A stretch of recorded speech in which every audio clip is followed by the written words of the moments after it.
Personal branding. How to create an online brand position for yourself and your services. This is Andy Nathan from smartatthestart.com and andynathan.net. Obviously, have to have my logo here. Just talk a little bit about personal branding today. So what we're going to be talking about is how to create that brand, because a lot of people are going to be going out there. They want to talk about their products and their services. However, if you have a brand, it all talks for itself. So let's get into it.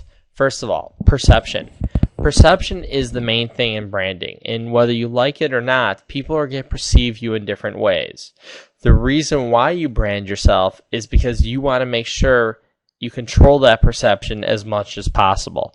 So when you go to a networking event and you start talking to people about your business, they have a perception of you as someone who's smart, who's capable, who gets the job done, someone they would like to hire. So just keep that in mind as you keep going, that you want to make sure that you have that good perception. Is the glass full or is it empty? Well, it's how you perceive it. So how do you get that brand? First, you have to plan the brand. So what you're going to have to do is set some goals of how you want to be perceived.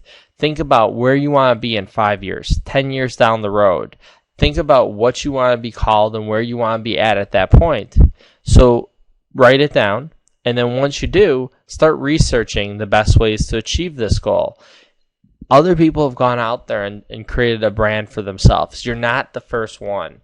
That means that all you need to do is research what they've done and maybe just improve it, tweak it, do whatever you want to do with it. Just research it and how you think you can achieve your goal by creating a brand image.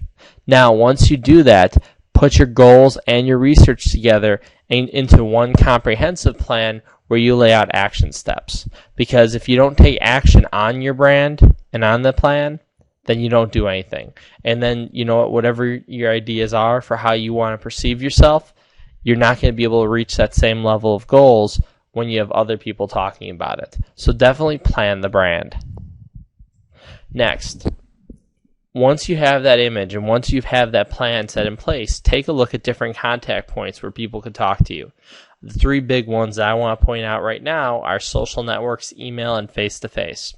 First of all, with social networks are great because you can control your brand a lot more than you can face-to-face or in other aspects, because of the fact that, you know, you control what your picture looks like. Yeah, someone could tag you in a photo, but you could untag yourself. You have that ability and that control, so you could actually step in and say, no, this is the person I am. This is what I do. This is how I act. This is who I am, and this is my brand. And that's the beauty of social network. You can completely redefine yourself on social networks, so when you start meeting face-to-face, they already have that image of you in their mind of who they're talking with and what type of person they're dealing with. So definitely make sure you create the right brand on social networks. Additionally, email. The big thing with email, and I guess it should be email and phone, because just making sure that you're timely with your correspondence to people, that's one of the big issues. Making sure that you send people emails back that are concise and they're to the point. A lot of people want to make sure that you understand what you're talking about. I know that one of my challenges with email is, hey, you know, I'd rather talk to someone on the phone sometime to talk about a larger idea.